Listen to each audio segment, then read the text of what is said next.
ఒక అందమైన ఉదయం. బన్నీ మరియు బేర్ నది దగ్గర ఆనందంగా ఆడుకుంటున్నారు. అప్పుడే వాళ్ళకి పొదల వైపు నుంచి చిన్న ఏడుపు శబ్దం వినిపించింది. వాళ్ళు వెళ్లి చూడగా చిన్న జింక భయంతో తన అమ్మ కోసం ఏడుస్తోంది.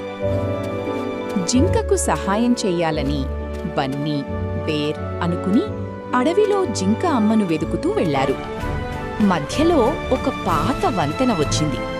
బన్నీకి కొంచెం భయం వేసింది. దూరంగా తోడేళ్ల అరుపులు వినిపించాయి. కాని బేర్ ధైర్యంగా అందర్నీ కాపాడాడు.